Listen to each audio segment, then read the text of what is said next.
أعوذ بالله من الشيطان الرجيم. بسم الله الرحمن الرحيم.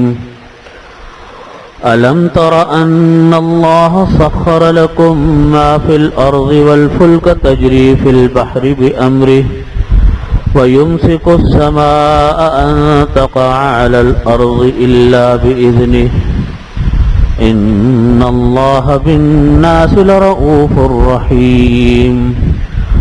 وهو الذي أحياكم ثم يميتكم ثم يحييكم إن الإنسان لكفور. لكل أمة جعلنا منسكا هم ناسكوه فلا ينازعنك في الأمر وادع إلى ربك إنك لعلى هدى مستقيم. وإن جادلوك فقل الله أعلم بما تعملون الله يحكم بينكم يوم القيامة فيما كنتم فيه تختلفون. ألم تعلم أن الله يعلم ما في السماء والأرض إن ذلك في كتاب إن ذلك على الله يسير. ويعبدون من دون الله ما لم ينزل به سلطانا وما ليس لهم به علم وما للظالمين من نصير. وإذا تتلى عليهم آياتنا بينات تعرف في وجوه الذين كفروا المنكر يكادون يسطون بالذين يتلون عليهم آياتنا قل أفأنبئكم بشر من ذلكم النار وعدها الله الذين كفروا وبئس المصير. صدق الله مولانا العظيم وصدق رسوله النبي الكريم ونحن على ذلك من الشاهدين والشاكرين والحمد لله رب العالمين. بزرگان محترم، برادران عزیز، یہ سورہ حج کی آیات ہے. آج آیت نمبر 65 سے ہم شروع کر رہے ہیں،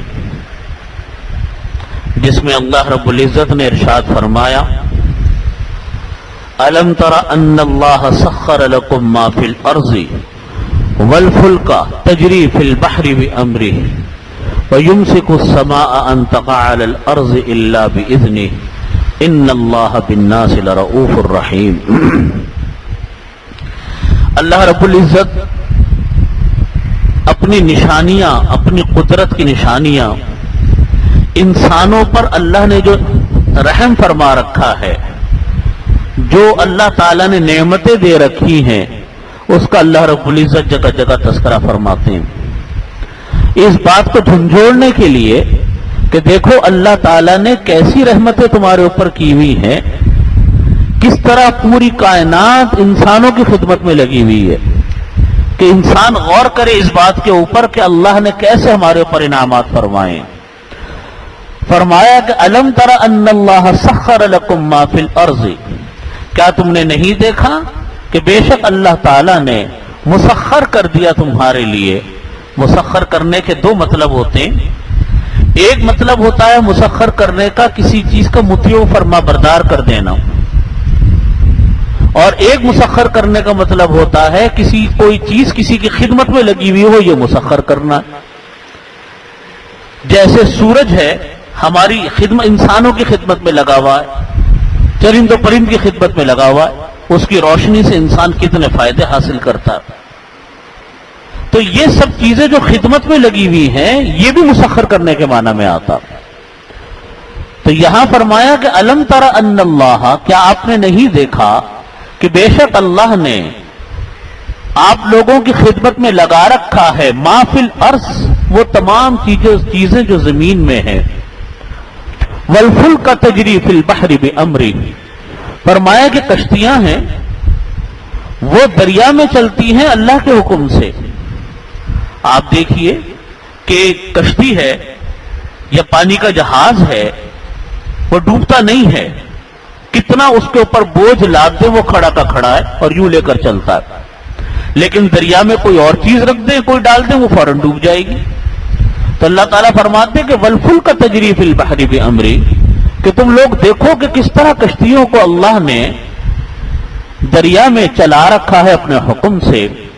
وَيُمْسِكُ السَّمَاءَ أَن تَقَعَ عَلَى الْأَرْضِ إِلَّا بِإِذْنِهِ، آسمان کو دیکھو کہ کتنا بڑا یہ آسمان ہے کہ یہ انسانوں پر گرتا نہیں ہے، اس کو اللہ نے تھاما ہوا ہے، اس کو اللہ نے اٹھا رکھا ہے۔ وَيُمْسِكُ السَّمَاءَ، اللہ تعالیٰ فرماتے آسمان کو دیکھو کہ کس طریقے سے ان تقع علی الارض، کے اس کو روک رکھا ہے اللہ نے کہ وہ زمین پر نہ گرے، الا باذن، مگر جب اللہ کا حکم ہوگا تو سب کچھ ختم ہو جائے گا۔ ان اللہ بالناس لرؤوف الرحیم، بے شک اللہ تعالی لوگوں پر نرمی کرنے والے ہیں، رحیم، اللہ تعالی بندوں پر مہربانی کرنے والے ہیں۔ وَهُوَ الَّذِي، اور وہ اللہ وہ ہے جس نے تم کو پیدا کیا، زندہ کیا۔ ثُمَّ يُمِيتُكُمْ، پھر اللہ تعالیٰ تم کو دوبارہ موت دے گا۔ ایک مرتبہ اللہ نے ہمیں پیدا کیا، ہر انسان کی موت آنی ہے، كُلُّ نَفْسٍ ذَائِقَةُ الْمَوْتِ، ہر انسان کی موت آئے گی۔ اللہ کے بارے میں تو لوگوں کو یہ اعتراض ہوتا ہے کہ پتہ نہیں خدا ہے کہ نہیں ہے۔ ایک بہت بڑا لامذہب قسم کا طبقہ وہ اس بات کا قائل ہے کہ خدا کا نعوذ باللہ دنیا میں کوئی وجود نہیں، سب کچھ دنیا میں جو ہے یہ سب ایک حادثات کے نتیجے میں پیدا ہو گیا۔ اور بعض ہیں کہ وہ اللہ کو مانتے ہیں لیکن شرک کرتے ہیں۔ تو فرمایا کہ لیکن موت ایک ایسی چیز ہے کہ اس کے بارے میں کسی کا کوئی اختلاف نہیں کہ موت کیا ہے، وہ کب آئی، سب کو معلوم ہے کہ موت آنی ہے، اور کس کی موت کب آئے گی یہ کسی کو اللہ کے علاوہ کسی کو خبر نہیں کہ کس کی موت کا وقت کب لکھا ہے۔ اس لیے فرمایا کہ وَهُوَ الَّذِي أَحْيَاكُمْ، عقل مند انسان وہ ہے، سمجھدار انسان وہ ہے جو انسان کے اپنی موت کی تیاری کرے۔ وہ انسان عقل مند ہے جو ہر معاملے میں اس بات کو پیش نظر رکھے کہ مجھ کو اپنے رب کے سامنے جواب دینا ہے۔ وَأَمَّا مَنْ خَافَ مَقَامَ رَبِّهِ، وہ انسان جو کہ اللہ کے سامنے کھڑا ہونے سے ڈر گیا۔ وَلِمَنْ خَافَ مَقَامَ رَبِّهِ کو اور جگہ پر فرمایا، اور وہ انسان جو اللہ کے سامنے کھڑا ہونے سے ڈر گیا، مطلب ایک ہی ہے، وہ ہے عقل مند انسان جو اللہ کے سامنے کھڑا ہونے کو ہر وقت اپنے سامنے رکھتا ہے کہ اس چیز کا بھی مجھے جواب دینا۔ تو فرمایا وَهُوَ الَّذِي أَحْيَاكُمْ، اللہ وہ ہے احیاکم جو تم کو زندہ کیا، جس نے پیدا کیا، جس نے ثم یمیتکم، پھر اس نے تم کو موت دی، ثم یحییکم، مرنے کے بعد دوبارہ تم زندہ کیے جاؤ گے، جس کو قرآن کریم نے جگہ جگہ فرمایا بعث بعد الموت، موت کے بعد دوبارہ اٹھائے جانا۔ یہ ایک اٹل عقیدہ ہے کہ انسان دوبارہ زندہ ہوگا مرنے کے بعد۔ ان الانسان لکفور، فرمایا کہ انسان بڑا ناشکرا، انسان جو ہے وہ بہت ہی ناشکرا ہے۔ اللہ تعالیٰ یہ بات بیان فرما کر فرماتے ہیں کہ دیکھو ان انعامات کا، یہ احسانات کا تقاضا یہ ہے کہ لوگ اللہ وحدہ لا شریک کی عبادت کریں، اس کا حکم مانیں اور شرک سے دور ہو جائیں، شرک نہ کریں۔ لِكُلِّ أُمَّةٍ جَعَلْنَا مَنْسَكًا هُمْ نَاسِكُوهُ فَلَا يُنَازِعُنَّكَ فِي الْأَمْرِ وَادْعُ إِلَىٰ رَبِّكَ إِنَّكَ لَعَلَىٰ هُدًى مُسْتَقِيمٍ۔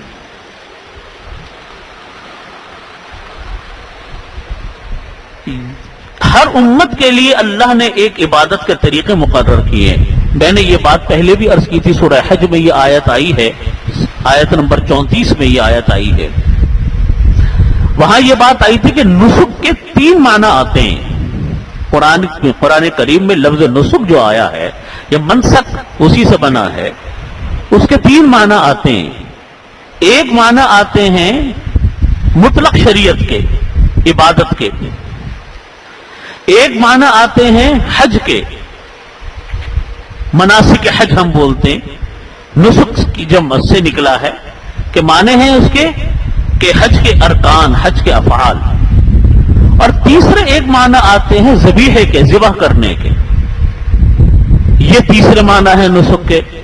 تو یہاں اللہ رب العزت نے فرمایا کہ لِكُلِّ أُمَّةٍ جَعَلْنَا مَنْسَكًا هُمْ نَاسِكُوهُ۔ اس کے دو ترجمے کیے یہاں مفسرین نے۔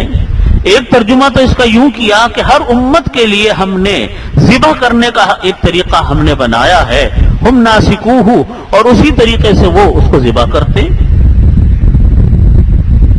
اس آیت کی یہ تشریح کہ منسکن کا یہاں پر ترجمہ کیا ذبح کرنے کے معنی میں، یہ آیت کے شان نزول بھی یہ ہے کہ غیر مسلموں نے یہ اعتراض کیا مسلمانوں کے اوپر کہ دیکھو تم لوگ بھی عجیب ہو، اپنے ہاتھ سے جانور کو کاٹتے ہو تو اس کو کہتے ہو کہ کھانا جائز ہے، اور جس جانور کو اللہ موت دے دے اس کو کہتے ہو کہ اس کو کھانا حرام ہے۔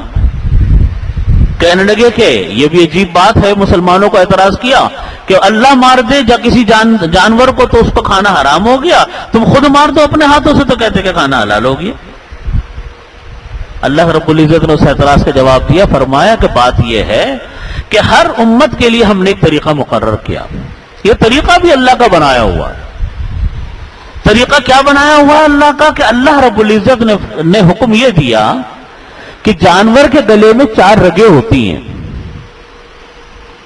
جس کا نام کتب کتابوں میں لکھا ہے، حلقوم ہے، مرئی ہے اور ودجین ہے۔ یہ ودج اول ودج ثانی، یہ 4 رگیں ہوتی ہیں۔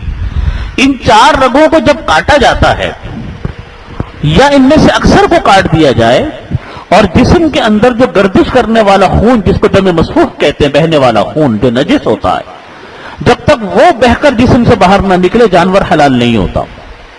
اور اب آج کل ہمارے ہاں میڈیکل سائنس کی تحقیق بھی یہی ہے کہ جس جانور کے اندر یہ خون رہ جاتا ہے، بہنے والا خون، اور وہ اس کے جسم کے اندر رک جاتا ہے تو اس کا کھانا صحت کے لیے سخت مضر ہے۔ اور یہ طریقہ اللہ رب العزت کا بنایا ہوا، قرآن کریم میں اس کے احکامات موجود ہیں۔ یا ایھا الذین آمنوا لا تأکلوا مما لم یذکر اسم اللہ علیہ، اے ایمان والو تم لوگ مت کھاؤ جانور کو جس کے اوپر اللہ کا نام نہ لیا گیا، یعنی اللہ کا نام لے کر تم اس کو ذبح کرو گے تو تم اس کو کھاؤ، ورنہ مت کھاؤ۔ تو جب تک یہ بہنے والا خون نہیں نکلتا صحیح طریقے سے، اس وقت تک جانور حلال نہیں ہوتا۔ تو اللہ تعالیٰ نے یہ جواب دیا کہ مطلب یہ نہیں ہے کہ اللہ موت دے دے تو اس کا کھانا حرام کیوں کیا اور انسان مار دے تو حلال کیوں کیا، بلکہ بیان کرنے کا مقصد یہ ہے کہ ہم حکمتیں جانتے ہیں، یہ احکامات اللہ تعالیٰ فرماتے کہ ہم نے بیان کیے ہیں کہ تم اس طریقے سے کھاؤ جانور کو۔ اور جیسے میں نے عرض کیا کہ چونکہ ڈاکٹرز کی تحقیق بھی یہی ہے کہ انسان کی صحت کے لیے یہ نقصان دہ ہے اگر خون اس کے اندر رہ جائے باقی۔ تو اس کو فرمایا اللہ تعالیٰ نے کہ ہر امت کے لیے ہم نے ایک طریقہ بیان کیا ہے، ہم ناسکوہ، تم اسی کے طریقے سے تم اس کی عبادت کرو۔ فلا ینازعنک فی الامر، لوگوں کو چاہیے کہ وہ آپ سے جھگڑا نہ کریں، آپ سے بحث مباحثہ نہ کریں، فی الامر، اس کام میں جو اللہ تعالیٰ نے آپ کو کام کرنے کا حکم دیا ہے۔ وَدْعُ إِلَىٰ رَبِّكَ، اور آپ اپنے رب کے کام میں لگے رہیے۔ إِنَّكَ لَعَلَىٰ هُدًى مُسْتَقِيمٍ، بے شک آپ سیدھے راستے پر ہیں، ہدایت کے راستے پر ہیں۔ مستقیم جو راستہ کہ کیسا ہے؟ سیدھا۔ مطلب کہنے کا یہ ہے کہ یہ آپ ان لوگوں کے اعتراض سے متاثر نہ ہو، آپ اپنا کام کرتے رہیں۔ اور لوگوں کو کہا کہ آپ اللہ کے نبی سے بحث نہ کریں، اللہ کے نبی جو کام کرتے ہیں وہ اللہ کے حکم سے کرتے ہیں، اپنی طرف سے کوئی کام نہیں کرتے۔ چنانچہ قرآن کریم میں بھی، اور اگر دوسرے معنی لیں جو میں نے عرض کیا تھا کہ شریعت کے احکامات کے معنی لیں ہم منسکن کے، اور یہ حضرت عبداللہ ابن عباس رضی اللہ عنہما سے یہی تفسیر لکھی ہوئی ہے کتابوں میں، اور امام قرطبی نے اور علامہ آلوسی رحمۃ اللہ علیہ نے روح المعانی میں اسی معنی کو اختیار کیا ہے۔ انہوں نے فرمایا کہ اس کا ترجمہ یوں کریں گے کہ یہاں اس سے مراد شریعت کے احکامات ہیں، اور انہوں نے آیت کا مفہوم یہ بیان فرمایا کہ مشرکین اور مخالفین جو اسلام کے مخالفین ہیں، نبی کریم صلی اللہ علیہ وسلم کے شریعت کے احکامات میں جنگ و جدال پیدا کرتے ہیں، لوگوں کے درمیان شکوک و شبہات پیدا کرتے ہیں، اور ان کی بنیاد یہ ہوتی ہے کہ ہم نے یہ مسئلہ پہلی مرتبہ سنا، بس یہ دلیل ہے ان کی کہ پہلی امتوں میں یہ مسئلہ تھا نہیں۔ اس وقت آپ صلی اللہ علیہ وسلم کو اللہ تعالی حکم دے رہے ہیں کہ آپ صرف اللہ کا حکم بیان کیجئے۔ ہم نے ہر امت کو ایک کتاب دی ہے، لِكُلِّ أُمَّةٍ جَعَلْنَا مَنْسَكًا، ہم نے ہر امت کو ایک شریعت کا ایک طریقہ دیا۔ عیسیٰ علیہ السلام کو انجیل میں طریقہ دیا، موسیٰ علیہ السلام کو توریت میں طریقہ دیا، اللہ کے نبی صلی اللہ علیہ وسلم کو قرآن پاک میں طریقہ دیا۔ ہر نئی آنے والی کتاب وہ پرانی کتاب کو منسوخ کر دیتی ہے، یہ ضابطہ ہے شریعت کا۔ توریت آئی تو سابقہ کتاب منسوخ ہو گئی، زبور منسوخ ہو گئی۔ توریت کے بعد انجیل آئی تو توریت منسوخ ہو گئی، انجیل کے بعد قرآن پاک آیا تو انجیل منسوخ ہو گئی۔ تو اللہ تعالیٰ نے فرمایا کہ اللہ رب العزت فرماتے ہیں کہ لِكُلِّ أُمَّةٍ جَعَلْنَا مَنْسَكًا، ہر ایک کے لیے ہم نے، ہر امت کے لیے ہم نے احکامات دیے ہیں۔ ہم ناسکوہ، اسی کے طریقے کو تو آپ لوگ اس کی اتباع کریں جو اللہ نے آپ کو حکم دیا۔ فَلَا يُنَازِعُنَّكَ فِي الْأَمْرِ، اور وہ لوگوں کو چاہیے کہ وہ آپ سے جھگڑا نہ کریں اپنے اللہ کے ان احکامات میں جو اللہ نے آپ کو دیے ہیں۔ وَادْعُ إِلَىٰ رَبِّكَ، اور فرمایا اللہ نے نبی کریم صلی اللہ علیہ وسلم کو کہ آپ لوگوں کو اپنے رب کی طرف دعوت دیتے رہیے۔ اِنَّكَ لَعَلَىٰ هُدًى مُسْتَقِيمٍ، آپ ہدایت پر بھی ہیں اور استقامت کے ساتھ ہیں، آپ سیدھے راستے پر ہیں۔ وَإِن جَادَلُوكَ فَقُلِ اللَّهُ أَعْلَمُ بِمَا تَعْمَلُونَ، اگر فرمایا کہ کوئی آپ سے بحث کرے، دین کے معاملے میں بحث کرے، شریعت کے کسی حکم میں بحث کرے، تو آپ یوں کہہ دیجئے اللہ اعلم بما تعملون، جو کام تم لوگ کرتے ہو اللہ تعالیٰ اس کو خوب اچھے طریقے سے جانتے ہیں۔ یعنی مطلب یہ کہ آپ ان سے بحث نہ کریں، بس آپ تو اللہ کا حکم ان کو پہنچا دیں اور بس اس سے زیادہ کوئی کام نہیں ہے۔ قرآن کریم نے ایک اور جگہ پر اسی کو فرمایا کہ وَإِذَا خَاطَبَهُمُ الْجَاهِلُونَ قَالُوا سَلَامًا، کہ آپ سے اگر جاہل لوگ بحث کریں، بلا وجہ کے بحث مباحثہ میں لگیں، تو کہیں کہ اچھا بھائی السلام علیکم، بحث نہ کرو ان سے، کوئی فائدہ نہیں۔ اسی لیے ہمارے علماء نے بلا وجہ کے بحث مباحثے کو پسند نہیں فرمایا، فرمایا کہ اپنے دین کی بات بتاؤ، یہی طریقہ سنت کا ہے، یہی طریقہ نبی علیہ الصلوۃ والسلام کا ہے، مسئلہ پورا مسئلہ بتلاؤ، بات پوری بتلاؤ، اور عمل کرنے نہ کرنے کی ذمہ داری سننے والے کے اوپر ہے کہ وہ عمل کرتا ہے کہ نہیں کرتا۔ آپ کا کام ان سے بحث کرنا نہیں ہے۔ یہاں پر بھی یہی فرمایا کہ اگر وَإِن جَادَلُوكَ، اگر وہ لوگ آپ سے بحث مباحثہ کرتے ہیں، فَقُلْ، تو کہہ دیجئے اللہ اعلم بما تعملون، اللہ اچھی طرح جانتے ہیں جو کام کہ تم لوگ کرتے ہو۔ اللہ یحکم بینکم یوم القیامت فیما کنتم فیہ تختلفون، فرماتے ہیں کہ تمہیں اگر اللہ کی بات سمجھ میں نہیں آتی، رسول صلی اللہ علیہ وسلم کی بات سمجھ میں نہیں آتی، تو تمہارے درمیان اللہ تعالیٰ فیصلہ فرما دیں گے قیامت کے دن، فیما کنتم فیہ تختلفون، جس چیز میں تم لوگ آج اختلاف کرتے ہو۔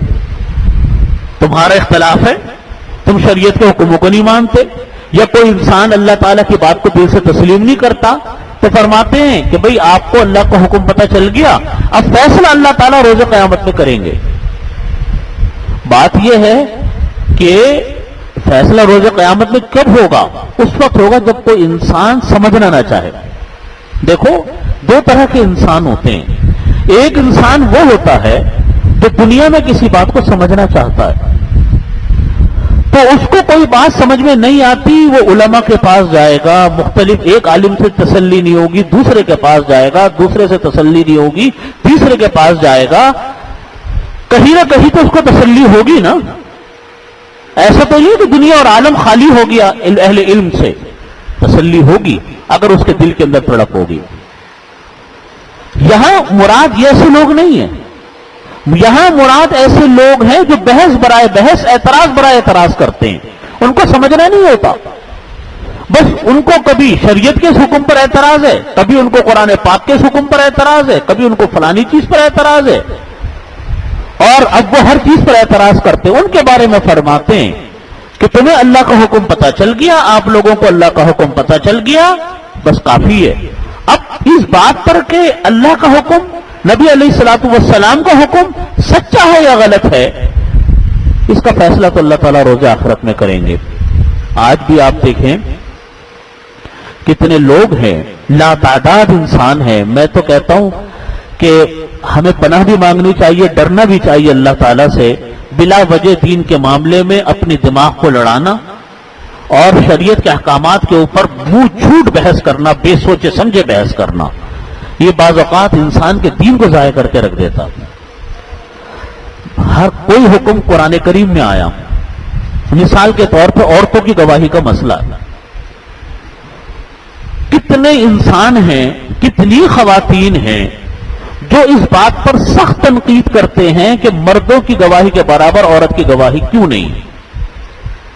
ایک مرد کی گواہی اور دو عورت کی گواہی برابر ہے، یعنی دو عورتیں مل کر ایک مرد کی گواہی کے برابر.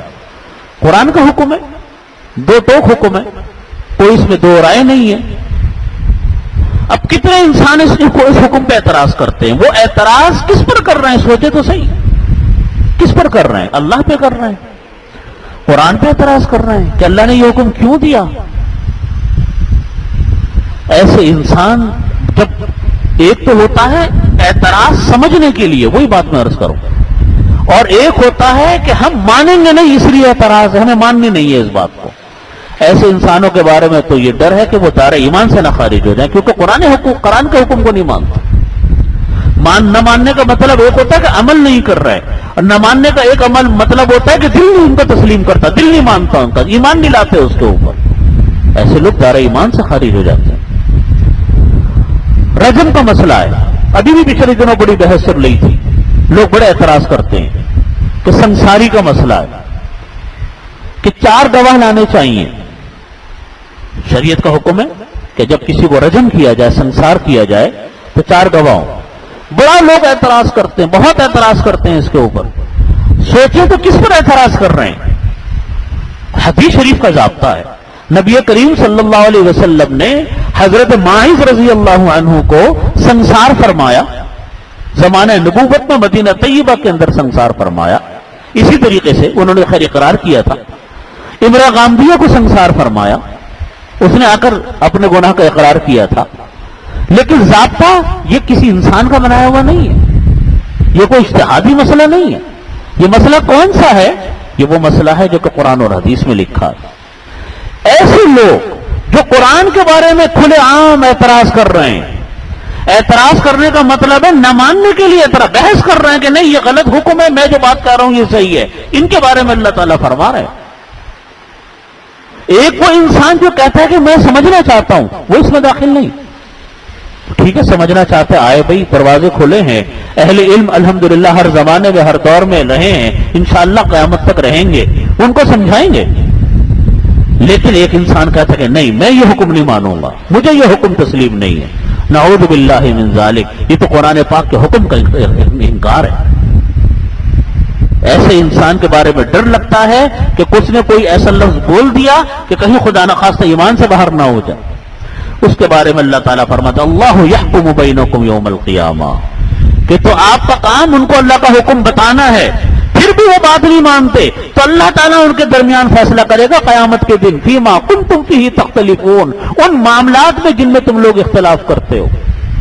اختلاف کا یہ مطلب ہے کہ سمجھنا نہیں چاہتے، اعتراض کر رہے ہو تم اللہ کے حکم پر. اللہ نے یہ حکم کیوں دیا؟ الم تعلم ان اللہ یعلم ما فی السماء والارض، کیا تو آپ لوگ نہیں جانتے کہ اللہ تعالیٰ کو ہر بات کی خبر ہے، جو کچھ کے آسمان میں ہے، جو کچھ کے زمین میں ہے. ان ذالک فی کتاب، یہ سب کچھ کتاب میں لکھا ہے. ان ذالک علی اللہ یسیر، اللہ تعالیٰ پر یہ بات بہت آسان ہے. کون سی بات آسان ہے؟ یعنی جو انسان باتیں کر رہا ہے، جو اعمال انسان کر رہا ہے، وہ اللہ تعالیٰ نے سارے نامہ اعمال میں محفوظ کر لیے. اور اللہ ان ذالک فی کتاب، جو انسان نے کہا سب نامہ اعمال میں محفوظ ہے، اچھا کہا یا برا کہا. ان ذالک علی اللہ یسیر، اور ایسے لوگوں کے لیے فیصلہ کرنا اللہ کے لیے آسان ہے، کوئی مشکل کام نہیں ہے. اللہ سے بڑھ کر کوئی نہیں ہو سکتا. اس کا مطلب یہ ہوا کہ اللہ تعالیٰ کے احکامات کے آگے اپنی رائے زنی نہیں کرنی چاہیے. جو حکم اللہ نے دیا بلا چون و چرا عمل کرنا چاہیے، وہی حق ہے، وہی سچ ہے، اسی میں خیر ہے، اسی میں عافیت ہے. اللہ نے دیا یا اللہ کے نبی علیہ الصلوۃ والسلام نے حکم حدیث شریف میں دیا؟ آنکھیں بند کر کے عمل کرنا ہی دین ہے۔ عبادت بندگی کس کو کہتے ہیں؟ بندگی اس کو کہتے ہیں کہ جو حکم مولا دے، جو حکم آقا دے، اس کو پورا کرو۔ آپ کو میں ایک مثال عرض کرتا ہوں۔ مثال کے طور پہ آج بہت سارے لوگ کہتے ہیں کہ صاحب آپ ہم کو سمجھا دیجئے تو ہم حکم مان لیں گے، ہمیں اس حکم کی لاجک بتلا دیجئے، آپ کہ اس کی لاجک کیا ہے، ہمیں اس حکم کا فلسفہ بتا دیجئے کہ صاحب اس کے پیچھے فلسفی کیا۔ گویا کہ انسان اپنے بارے میں یہ سمجھ بیٹھا ہے کہ میں بڑا 30 مار خان ہوں، مجھے اللہ کا حکم سمجھ میں آئے گا تو میں مانوں گا، مجھے اللہ کا حکم سمجھ میں نہیں آئے گا نعوذ باللہ نہیں مانوں گا۔ مجھے آپ یہ بتلائیے، دیکھیے ہمارے گھر میں یا ہمارے آفس میں یا ہمارے دکانوں پر ملازمین کام کرتے ہیں، اگر آپ اپنے گھر کے ملازم کو یہ کہیں کہ بھائی آج جاؤ گھر کا سودا سامان لانا ہے، صبح کو 2 کلو گوشت لے کر آؤ، 1 کلو پیاز لے کر آؤ، 1 کلو فلانی سبزی لے آؤ، ملازم یہ کہے آپ سے کہ پہلے آپ مجھ کو سمجھائیے کہ آپ کو 2 کلو کی ضرورت کیوں ہے، 2 کلو کیوں منگوا رہے ہیں، 1 کلو کیوں نہیں منگوا رہے؟ آپ آدمی تو 4 ہیں، کیسے 2 کلو کیوں منگوایا آپ نے؟ اور 1 کلو جو پیاز آپ نے کہا یہ آپ 1.5 کلو کیوں نہیں منگوا رہے، آپ 1 کلو کیوں منگوا رہے ہیں؟ پہلے آپ مجھے بتائیں پھر میں آپ کا کام کروں گا۔ آپ مجھے بتائیے آپ کا کیا طرز عمل ہوگا؟ حالانکہ آپ اس کے مالک نہیں ہیں، وہ آپ کا صرف آپ اس کو تنخواہ دیتے ہیں، اس لیے آپ چڑھ کے بات کر رہے ہیں اس کے اوپر، وہ آپ کا ملازم ہے۔ اس کا بولنا آپ کو اتنا ناگوار گزرے گا، اتنا ناگوار گزرے گا کہ انسان بعض اوقات قابو سے باہر ہو جاتے ہیں بعض لوگ۔ تو ہم اپنے ملازمین جن کو صرف تنخواہ دیتے ہیں، ہم ان کے مالک نہیں، ان کے رب نہیں، ان کے خالق نہیں، ان کا آگے سے بولنا تو ہمیں پسند نہیں آتا، اور خود اپنے مالک کے ہر حکم پر اعتراض ہے، اس کی کتاب پر اعتراض ہے، اس کے نبی علیہ الصلوۃ والسلام کی تعلیمات پر اعتراض ہے، تو بتائیے اللہ تعالیٰ کیسے برداشت کریں گے؟ وہ تو مالک ہے، انسان کو سزا نہیں دیتا دنیا میں، وہ تو خالق ہے پھر بھی سزا نہیں دیتا، وہ تو رب ہے پالنے والا، رب کے معنی پالنے والا، وہ پھر بھی سزا نہیں دیتا، وہ تو اس کا کرم ہے۔ لیکن توہین کرنے میں اور اختلاف کرنے میں ہمارے ہاں لوگ پیچھے نہیں ہیں، یہ تو اس کا کرم ہے کہ وہ دنیا میں پکڑ نہیں فرما رہے۔ اس لیے اللہ تعالیٰ فرماتے ہیں کہ یہ بات کہ ان ذالک علی اللہ یسیر، یہ فیصلہ اللہ پر بڑا آسان ہے، اللہ تعالیٰ دنیا میں بھی فیصلہ کر سکتے ہیں۔ اس لیے اللہ کے حکموں کو بلا چون و چرا ماننا چاہیے۔ جب یہ حکم آ جائے کہ ہاں یہ حکم اللہ کا ہے، یہ متعین ہو جائے کہ حکم اللہ کا ہے، نبی علیہ الصلوۃ والسلام کا حکم ہے، شریعت کا مسئلہ یہ ہے، اب بندے کی بندگی یہ ہے کہ بس اب بلا چون و چرا اب یہ عمل کرے کہ بس اب یہ حکم ہے تو اب اس کے مطابق عمل کرنا ہے۔ اب یہ بندے کی بندگی ہے، بحث کرنا یہ بندگی کی شان نہیں ہے، بندے کی شان نہیں ہے۔ اسی کی تعلیم ہمیں دی اللہ رب العزت نے کہ تم یہ کام کرو کہ جو حکم دیا گیا ہے بس اس حکم کو مانو۔ وَيَعْبُدُونَ مِن دُونِ اللَّهِ، فرماتے کہ دیکھو وہ کافر لوگ اللہ کے علاوہ دوسروں کی پرستش کرتے ہیں، پوجا کرتے ہیں، مَا لَمْ يُنَزِّلْ بِهِ سُلْطَانًا، وہ طریقہ عبادت کا اپناتے ہیں جس کی کوئی دلیل ان کے پاس نہیں۔ آج لوگ بتوں کی پوجا کرتے ہیں، آج لوگ گایوں کی پوجا کرتے ہیں، آج لوگ پتہ نہیں کون کون سے عبادت کے طریقے اپنائے ہوئے ہیں، گرجا گھروں میں جا کر عبادتیں کرتے ہیں، چرچوں میں جا کے عبادت کرتے ہیں۔ فرماتے اس کی کوئی دلیل ہے ان کے پاس کہ کہاں سے ان کو یہ طریقہ پتہ چلا؟ فرماتے ہمارے پاس تو دلیل ہے کہ آسمانی کتاب میں لکھا ہے، اللہ نے نبی بھیجے، اس نبی نے ہمیں یہ طریقے بیان کیے، ان کے پاس تو کوئی دلیل نہیں۔ وما لیس لہم بہ علم، فرمایا کہ ان کے پاس اس کا کوئی علم بھی نہیں۔ وما للظالمین من نصیر، فرماتے جو لوگ ظالم ہیں، اللہ کے نافرمان ہیں، ان کا کوئی مددگار نہیں ہوتا۔ وَإِذَا تُتْلَى عَلَيْهِمْ آيَاتُنَا بَيِّنَاتٍ تَعْرِفُ فِي وُجُوهِ الَّذِينَ كَفَرُوا الْمُنكَرَ، اور جب ان کے سامنے ہماری آیات کو بیان کیا جاتا ہے، یہ غیر مسلموں کی نشانیاں بیان فرما رہے ہیں، بات تو غیر مسلموں کی ہے لیکن آج یہ طریقے مسلمانوں کے اندر بھی پائے جاتے ہیں۔ فرمایا کہ ان غیر مسلموں کا حال یہ ہے کہ جب ان کے سامنے ہماری آیات، اللہ تعالیٰ فرماتے ہماری آیات ان کے سامنے بیان کی جاتی ہیں، تعریف فی وجوہ الذین کفروا، تو آپ کافروں کے چہروں سے پہچان لیں گے المنکر، ناگواری کے اثرات۔ آپ ان کے سامنے جب اللہ کا حکم بیان کریں کہ دیکھو بھائی اللہ نے یہ کہا ہے، تو غیر مسلم لوگوں کے چہروں پہ ناگواری آ جاتی ہے کہ دیکھو کہاں یہ بیچ میں آ گئے۔ تو بات تو بتائی اللہ رب العزت نے غیر مسلموں کے لیے کہ جب ان کو اللہ کا کوئی حکم بتایا جائے تو ان کے چہروں پہ ناگواری کے اثر آتے ہیں، لیکن آج یہ معاملہ مسلمانوں کے اندر بھی ہے۔ قرآن پاک غیر مسلموں کی بات کر رہے ہیں، ہمارے مسلمانوں کو آپ جب بتائیں کہ آپ جو کام کر رہے ہو یہ حرام ہے، ان کے چہروں کو آپ دیکھیں کیسے ان کے ناک منہ چڑھ جاتے ہیں۔ آپ ان کو بتائیں کہ آپ کا جو کاروبار میں یہ خرابیاں ہیں، سخت ناراض ہو جائیں گے آپ سے۔ ان کی خوشیوں کے موقع پر بتائیں کہ دیکھو بھائی آپ جس شادی بیاہ کی بات میں لگے ہوئے ہو اس کے اندر یہ حرام کام آپ کر رہے ہیں، ان کے چہروں کے اون پون آپ دیکھیے کہ کیا حال ہوتا ہے ان کا، ہوتا ہے کہ نہیں ہوتا؟ آپ ذرا لوگوں کو بتائیں تو صحیح، پھر آپ دیکھیں جو ان کے دل میں اللہ کا خوف ہوتا ہے وہ تو بات مانتے ہیں، ورنہ سخت ناگواری کے اثرات نمودار ہوتے ہیں۔ اس کو فرمایا یہ کافروں کی نشانیاں بیان فرمائی جو آج مسلمانوں میں پائی جا رہی ہیں۔ فرمایا وَإِذَا تُتْلَىٰ عَلَيْهِمْ آيَاتُنَا، جب بیان کی جاتی ہیں ان کے سامنے ہماری نشانیاں، آیات، قرآن پاک کی آیات بیان کی جاتی ہیں، بینات، جو بالکل صاف قرآن پاک کی آیات ہیں، تعریف فی وجوہ الذین کفروا، تو آپ پہچان لیں گے الذین کفروا، تعریف فی وجوہ الذین کفروا، آپ پہچان لیں گے ان لوگوں کے چہروں سے جن لوگوں نے کفر کیا ہے، المنکر، ناگواری کے اثار۔ یکادون یسطون بالذین یتلون علیہم آیاتنا، قریب ہے کہ حملہ کر دیں آپ کے اوپر، یکادون یسطون، قریب ہے کہ حملہ آور ہو جائے آپ کے اوپر، بالذین، ان لوگوں پر یتلون علیہم آیاتنا، جو ہماری آیات ان کے سامنے پڑھ کر سناتے ہیں۔ یہ تو کافروں کی بات ہے کہ حملہ کرتے ہیں، ہمارے ہاں مسلمان حملہ کرتے ہیں، کہتے ہیں نکل جاؤ یہاں سے، چلے جاؤ یہاں سے، تم لوگ ہماری خوشی میں بھنگ ڈالنے آئے ہو، تم لوگ ہمارے سے جلتے ہو، تم لوگ ہم سے حسد کرتے ہو، جتنی برا بھلا کہنا ہوگا کہہ دیں گے۔ کیوں؟ اس لیے کہ آپ نے ان کو شریعت کا حکم بیان کیا۔ قل افانبئکم بشر من ذالکم، عجیب اللہ نے الفاظ ارشاد فرمایا اے نبی صلی اللہ علیہ وسلم آپ ان لوگوں کو کہہ دو جو شریعت کا حکم سن کر ناک منہ چڑھاتے ہیں، جو شریعت کا حکم سن کر حملہ کرنے کے در پہ ہیں، ان کو شریعت کا حکم برا لگتا ہے، آپ ان کو سنا دو۔ کیا سنا دو؟ افانبئکم، آپ ان سے کہو کیا میں تم کو نہ بتلاؤں بشر من ذالکم، اس سے بھی بری بات۔ آپ نے ایک بری بات کہی کہ آپ نے ہمیں برا بھلا کہا، فرماتے اس سے بھی بری بات ہم تم کو سناتے ہیں، وہ ہے النار، دوزخ کی آگ۔ قل اے نبی صلی اللہ علیہ وسلم آپ فرما دیجئے ان لوگوں کو افانبئکم بشر من ذالکم، میں تمہیں اس سے بھی بری بات بتاتا ہوں، اور وہ ہے النار، وہ ہے دوزخ کی آگ، کہ تم نے خدا کے حکم کو سن کر، نبی علیہ الصلوۃ والسلام کے حکم کو سن کر ناک منہ چڑھائے، تم نے ان کی بات کو مانا نہیں، تم نے سنانے والوں کو برا بھلا کہا، تم نے حکم بتانے والوں کو تم نے حملہ کرنے کے در پہ ہوئے، تو چلو اس سے بھی بری بات سن لو، اس سے بری بات یہ ہے کہ وہ ہے دوزخ کی آگ۔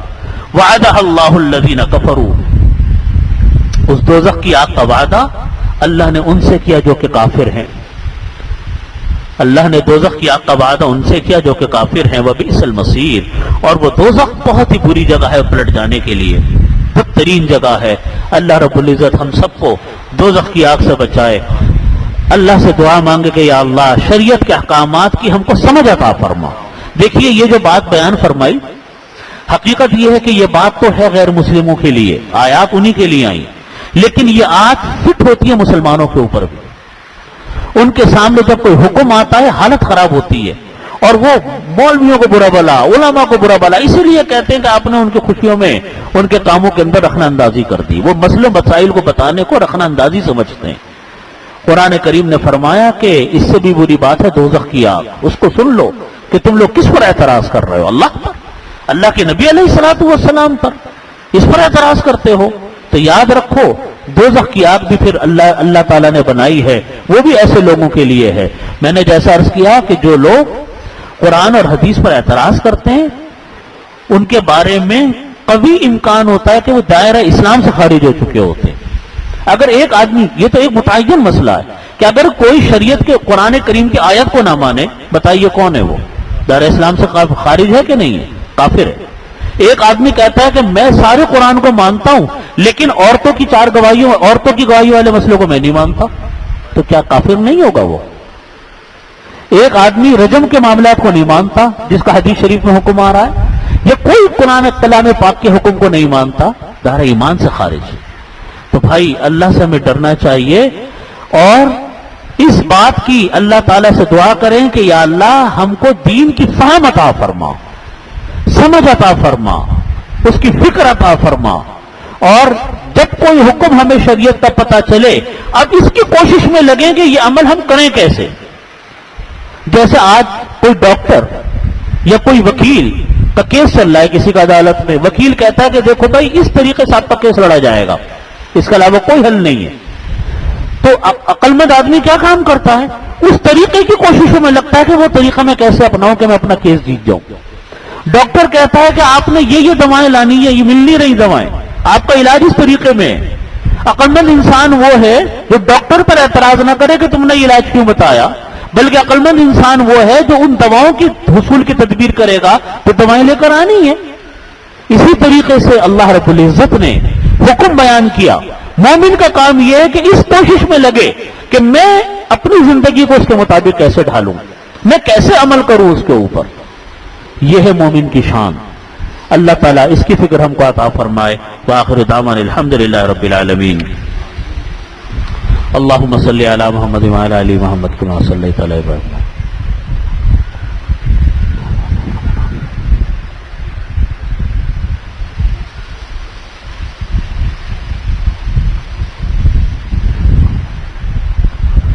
اللہم صلی علی محمد وعلی آل محمد کما صلیت علی ابراہیم۔